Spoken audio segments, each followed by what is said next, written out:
Hopefully, you guys are doing well. Um, except for one thing. I do know that one thing that I know a lot of people were probably really upset about, had a lot going on. We had a lot of people that passed away not too long ago, including Ozzy Osbourne, which is, yeah, one of those people that are definitely a big impact in most of our lives. I think he's one of the most well known metal artists of all, as far as I'm concerned. And there's a lot of people that really cared about Ozzy Osbourne and his family, and I feel terrible that he passed away. And I know, I'm sure, I have my send out my condolences to Sharon and the family. I I know it means a, a lot for people to recognize him and his legacy, I guess you could say, in the music industry, the metal music industry. Um, Seeing all the music that he's done, he's been around for a very long time. Probably, yeah, quite a while actually. I mean, some of the songs are almost as old as I am, which is kind of crazy. I was born in '73, and I think some of them are like from the '70s, from Black Sabbath itself. So that's kind of interesting. So, without further ado, we're going to talk about tributing to my episode now to the Prince of Darkness. I think that's what he names it. I think that's what it is. I always forget that part. The Prince of Darkness. Anyway, yeah, the Prince of Darkness. I want to make sure I got that right. I'm sure I knew what it was, but I figured just in case, just to be on the safe side. Anyway, number 20 song is Under the Graveyard. Artist was Ozzy. Ordinary Man is the title of the album. 2020 is the release date, which I wasn't sure how new of the songs he's had, which is not super new, but it's fairly new actually, quite new.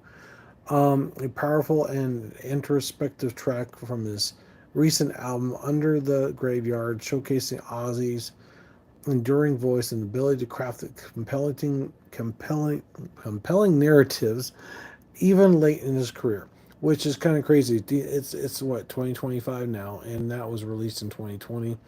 And I don't know how his health was then, but we all know how his health was just recently. Hello, how's it going? Russian, awesome. I love that. I don't know how to speak Russian. I'm sorry. I hate to say that.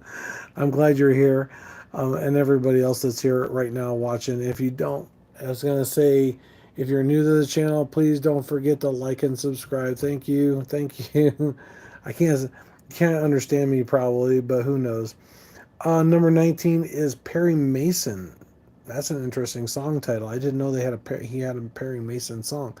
Ozzy Osbourne Osmosis is what the name of the album is. 1995. This track is a mid 90s saw 90s saw Ozzy embracing a behavior a bracing a heavier, more modern sound while retaining his classic flair, making it stand out from his later material. So that'd be kind of interesting here. I haven't really listened to Ozzy in a while. So hello, how's it going, Da? I'm doing great. I'm paying tribute to the man of metal himself, right? Mrs. Crowley, yep. Mrs. Yep, that's definitely it. There's 18 is I'm Coming Home from Ozzy Osbourne. No More Tears is the album. 1991, a heartfelt ballad that has become one of Ozzy's most commercially successful songs, demonstrating his softer, more vulnerable side while still maintaining a distinctive style, which he definitely has done that, I believe. I'm sure everybody would agree with that statement. Number 17 is No More Tears, which is definitely one of his really important songs. That probably won him a lot of recognition in the music industry. No More Tears is the album, 1991, a lengthy, complex masterpiece. No More Tears is a fan favorite, blending heavy riffs and you know what I'm saying, elements with deeply emotional vocals and performance, which definitely is very awesome. No Rest for the Wicked, 1988. This track was from his reunion with Zakk Wylde in his hard-hitting, riff-driven song that marked a heavier turn for Ozzy Osbourne's sound in the late '80s. That's definitely cool. 1988, Miracle Man. I'm not sure if I've heard that one. I know some of the other songs he's done. Shot in the Dark, definitely. That's an all-time favorite of probably most people. It's from the Ultimate Sin, 1986. The more logic, radio-friendly track, Shoot in the Dark became a major hit for Ozzy, showcasing his versatility and appeal beyond the heavy metal circles, which is great, right? What's this? Hush. What? Please. What? I'm in the Ultimate Sin. Who's this? Jordan? Jordan? I think I know who it is. Dying. What are you talking about? Three different accounts?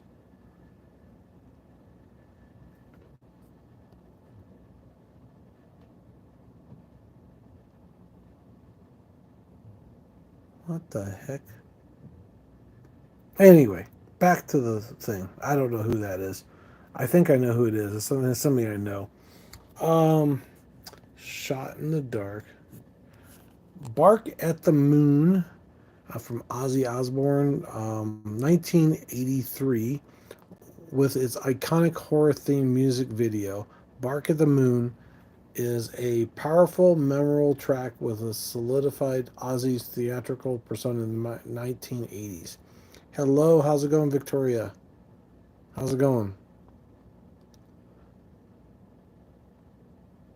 Or Randy Rose? Oh, which one's better, Joe? I wasn't sure. Hello, how's it going? Um, Diary of a Madman. Oh, this is kind of cool. I think I've heard this one. Diary of a Madman is number 13. Diary of a Madman is the title. 1981. The title track is the second solo album in a sprawling progressive epic that showcases Ozzy's theatrical and Randy Rhoads' unparalleled compositional skills. So it's got a little bit of everything. So it's yeah. Let's see what we got here. Over the Mountain is another song. Ozzy Osbourne, Diary of a Madman, 1981. Its high energy track opens Diary of a Madman with a powerful punch featuring relentless riffs and Ozzy's signature vocal delivery, which is really cool.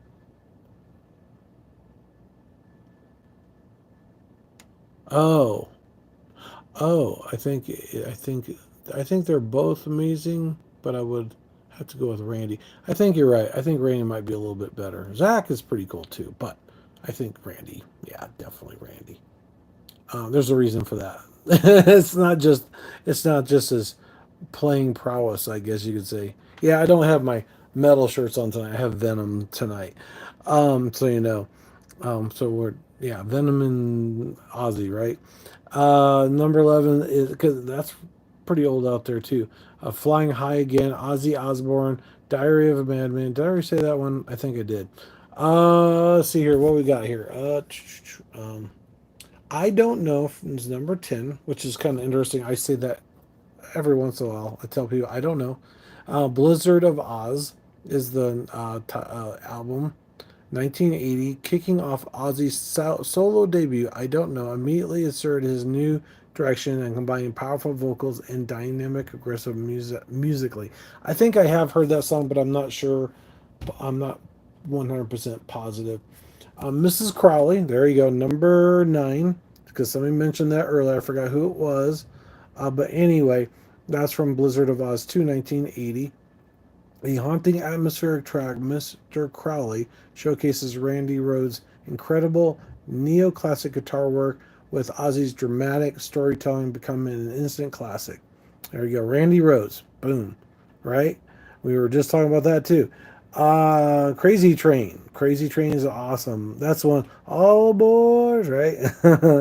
Yeah, anyway, Blizzard of Oz, 1980, ultimate solo album anthem, Crazy Train explodes into the scene with Randy Rhoads' iconic riffing and soloing, marking Ozzy's triumphant return and establishing his solo career with a bang. Wow, that's crazy. 1980. Wow, I was really young when that came out. And I remember that. I could have sworn it came out later, but probably not. I mean, it's born in 73, 80. Wow. Wow. I didn't realize it was that long ago. So he did a solo career that. Oh, here we go. Here's one for you. This is my year, the year I was born. Number seven song, Sabbath, Bloody Sabbath is the name of the song. Black Sabbath, Bloody Sabbath. Yeah, Sabbath, Bloody Sabbath, 1973. A more complex and progressive offering of Black Sabbath.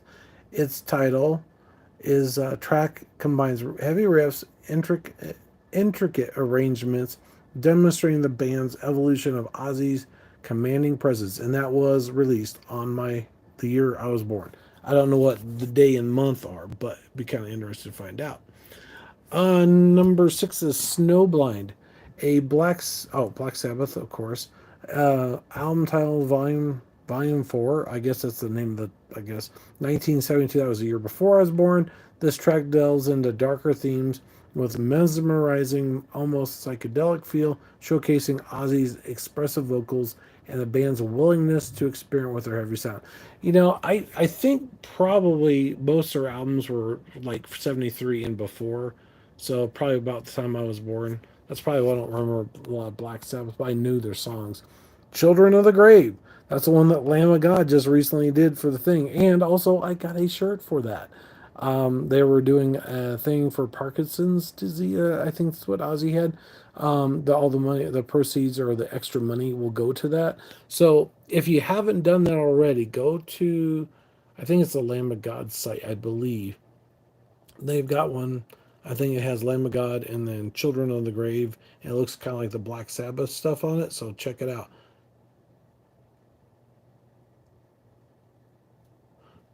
Sorry, I was reading that. I thought it was a new comment, so I apologize. Oh yeah, love Lamb of God myself, and they do a very good job with Children of the Grave. Um, Black Sabbath, Master of Reality, 1971, a fast paced, high energy track with solidified Black Sabbath's place as a metal pioneers. Children of the Grave features relentless drumming and driving riffs that is pure aggression, which is really cool. Number four is one that we all know and very well is Paranoid, 1970, instantly recognizable for its distinctive robotic riffs. Uh, Wait a minute. Oh, did I? Yeah, Iron Man. Did I say that? Iron Man. Oh, it's from the Paranoid album. Sorry. As a con, blah blah blah heavy metal track, I'm not even worried about it. With a compelling narrative and unforgettable vocals performing from Ozzy Osbourne himself. I love that. Paranoid. Here we go. I think this is the song. No, it's War Pigs. Gotta have that. Number three, War Pigs. Black Sabbath's Paranoid, 1970. The epic anti-war anthem of a powerful statement with Ozzy's lyrics denouncing the conflict set against Tony Loma's iconic crushing riffs and Bill Ward's thunderous drums. That's cool. I like that. I love War Pigs. That's one of my favorites. In the 1970s, it was released. Paranoid. There we go. Finally, right? Paranoid, the song. Number two.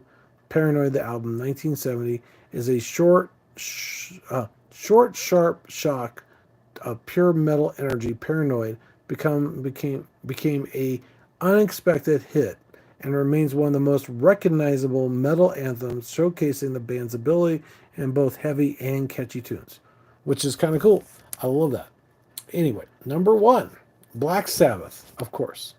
The song tells Black Sabbath, Black Sabbath, albums, Black Sabbath, bands, Black Sabbath. 1970, the uh, the sentimental track. Oh, that birthed a entire genre. Black Sabbath is a dark, ominous masterpiece that laid the foundation for heavy metal with its slow, crushing riffs and Ozzy's haunting vocals. Definitely, right? Love it. So, what do you guys think? Pretty good list, you think? I know most of you guys already know these songs, so it's not like it's a big surprise on most of them, I'm assuming. And like I said, don't forget before, like and subscribe. I appreciate it. It doesn't cost you anything to subscribe. And I said last time, I think if I lose one, I gain five. So I need five more subscribes. That'd be awesome. I would love that. I'm hoping to get 1,000. I want to do that by my birthday next year. I think that would be good. March 1st next year. 1,000 subscribers. That'd be awesome. I've been doing this for a while, so I should get more subscribers by now. I, I think I deserve that for a birthday gift. That'd be cool, right? Anyway, and then hopefully with that, I'll be able to do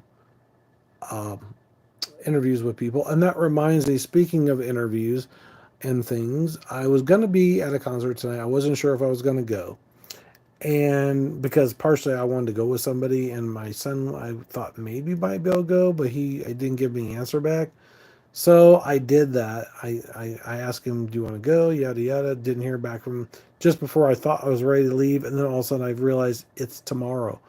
So I forgot the name of the bands now. I totally spaced. I know what they are. I just can't think of it now.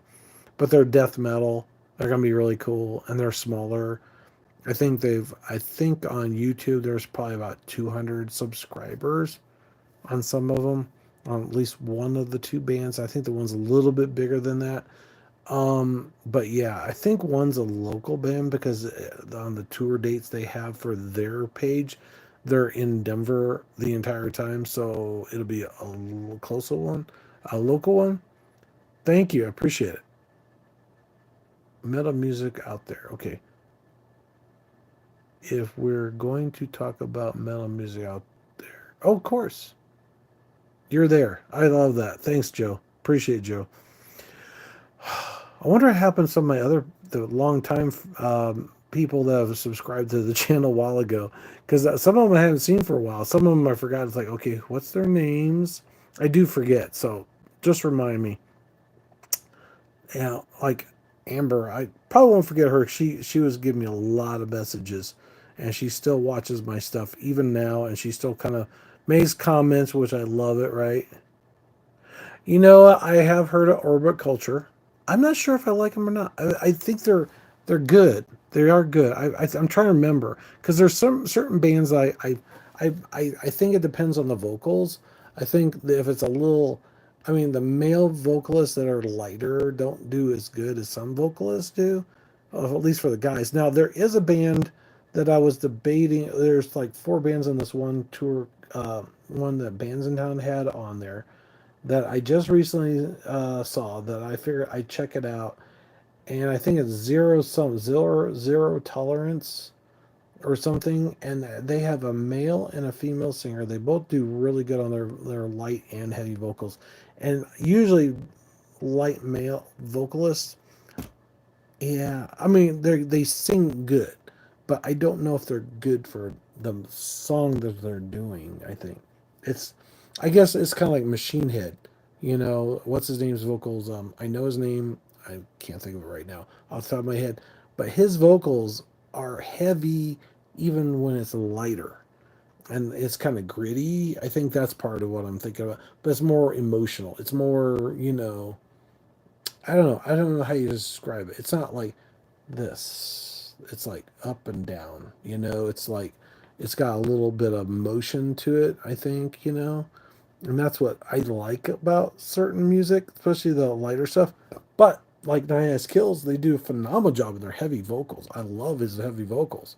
But his singing is more, it seems more just, it's just even. I don't know. Maybe it's just, there's just not that energy that he has in his heavy vocals, but he does a good job of heavy, and the music's really good. Um, for me, Rob Flynn. Oh, yeah, Rob Flynn. You're right. Thanks. I, I can't remember everything there is. And it's funny. My one coworker always says, So, well, you're the voice of metal. You should know all this stuff. It's like, dude, it's like, first of all, I only did voice because the fact it's about talking, and really it's about the artists behind it. So they are the voice of metal, and I'm not really the voice of metal. I'm just the guy that talks to the voice of metal, basically the people in the music industry. So that means whoever I'm talking with. I That's how I look at it. Or the voices, the people in metal, people, even the community, like you guys are watching. That's what it's all about. Family, camaraderie, that kind of stuff. Um, and the thing is like said, first of all, when I was growing up, I didn't have a lot of exposure. I didn't have friends that listened to anything outside what the scope of the radio was because I was in Kentucky, so I didn't have that, you know, background yet. Then later on, I got heavier with the what do they call it? Headbangers Ball. They played Biohazard and Sepultura, and those are the ones I knew. They're fairly famous, but not too famous. But they weren't played on the radio because they're a little heavier than like Metallica and stuff like that. And some of the other bands that were out there at the time, like Disturbed and things like that, or Korn. That's another one. They're more popular because of the fact, well, because they're more radio friendly, I guess you could say. They're not so harsh and things. Um, yeah, I got a little, my one picture fell down, so I gotta get it back up there. I gotta buy a new frame actually, because I got these little command strips up there. Anyway, um, yeah, and the thing is, now that can stream whatever I want, I can explore all kinds of stuff, and I don't have to do what the radio and the record companies want me to listen to now. And I am definitely opening the floodgates to that, where I hear all kinds of bands. I mean, even on bands in town, if I see some metal music that's come into town, I will check out those bands just to find out about them any way I can, to let you guys know about the bands, because not a lot of people know every band out there, and there's so many bands that are out there. It's not even funny. I'm still shocked how many new bands I discover all the time. There's some from China, Japan, Russia, um, the UK. I'm sure, maybe even Canada. Um, yeah, in England, places like that. There's even Mongolian metal. There's like, I think, I don't know. They look Hawaiian, but I don't think they're from Hawaii, but they kind of remind me of that, like a Moan type thing. Yeah, In Flames, right? Yeah, yeah. Have you heard of Living Dead Girl? I bet you haven't. Jesus, Owls and Aliens. That's another one I've heard about. That's fairly new to me. Those are with Ray. They tour with Raven Black, which is a really good band. So if you guys if you want to check out some really good music, they're not quite so heavy, but Raven Black is kind of light and heavy at the same time, and she does a really good job singing, I think. And she's got a very unique voice. It kind of reminds me of like a you know, like like Osbourne has kind of. He's got a kind of a gritty voice to a point, not quite. He has one of those voices that you don't forget. It's like Randy from. Is it Randy from? Yeah, I'm a God. His vocals are really good. Funny thing is, when I first heard the name, I thought they were a Christian metal band, and then later on I found their original name was Burn the Priest. It's like, oh, I guess they're not very Christian. Who knows? Oh yeah. Well, there is a band called Living Dead Girl. Yeah, that's a band. It's a band. She did a cover of Britney Spears, one of Britney Spears songs. I forgot. Oops, I Did It Again, I think is what it is. And she's done some other stuff. Yeah, I know. Rip Ozzy, definitely, right? It sucks. Guy was brilliant. Brilliant. I mean, he was a brilliant, popular one. It'd be kind of cool to see what he would do if he had like a heavier vocal range, maybe even heavier than he does now, and maybe heavier music. That'd be so wicked. I think that'd be so awesome. Hmm.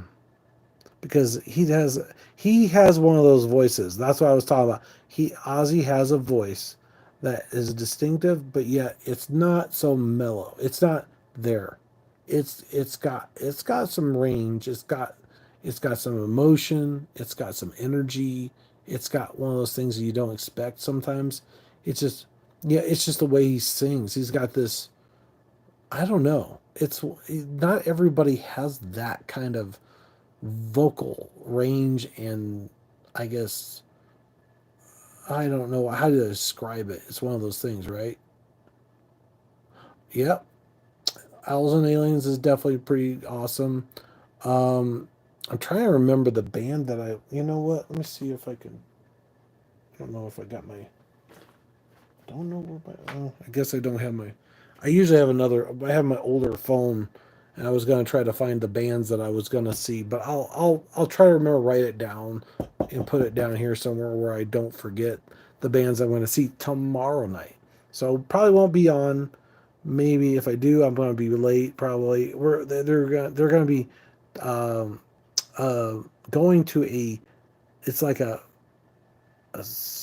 restaurant that does metal music, pizza, and beer. They have their own beer that they make along with pizza and metal, which I thought was really cool. And it's not a very big place, so it'll be awesome. The tickets were pretty reasonable for the band. It was like $13 without the fees and about $5 for the fees. So I spent a total like $40 for two tickets.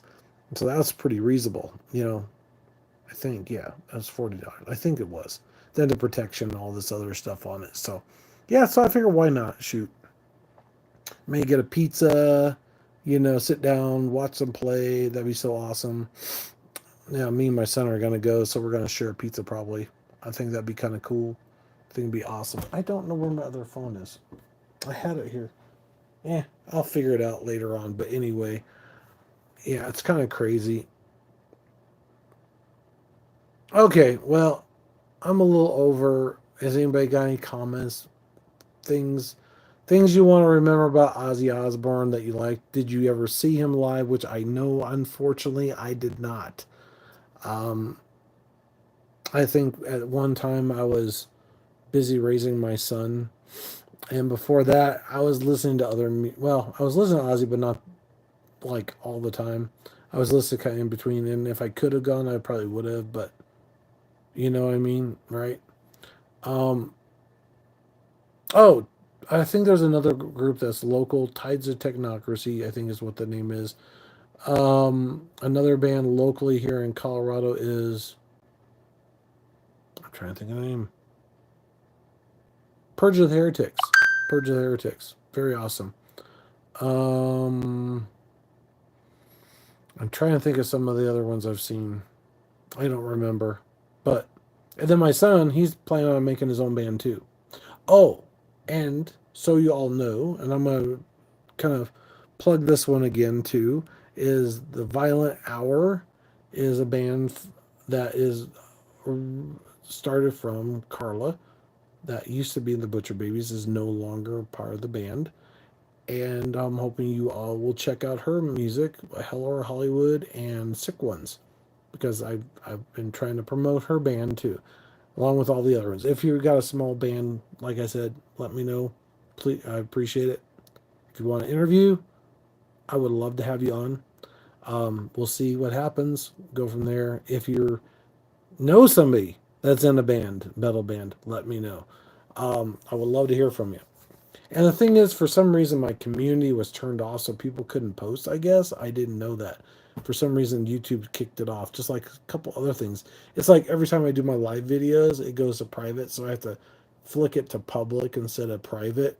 I don't know why. Maybe it's after the processing it does that, just so people don't watch it until it's done uploading the video itself. I don't know, or done processing the video from live. Who knows?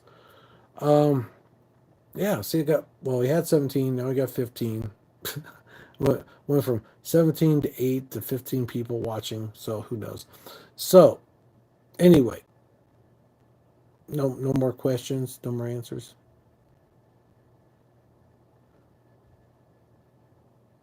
When you're not live, do you watch? Yeah, actually, I have.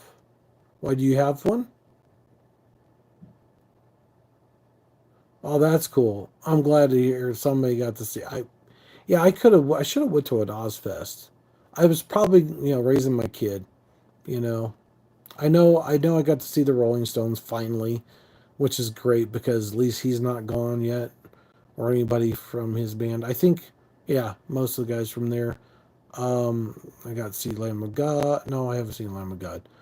Metallica at least more than once. I got to see Pantera finally without the brothers, unfortunately. Um, System I got to see years ago. That was 2000. That was before my son was born. When they first started off, and I finally got to see Slipknot this last was it a year or two ago, which really sucks. But next time they come to town, I definitely want to get really close to the very beginning because I have not seen them up close. It'd be awesome. It'd be crazy, crazy. Anyway, all right. I guess I better get going.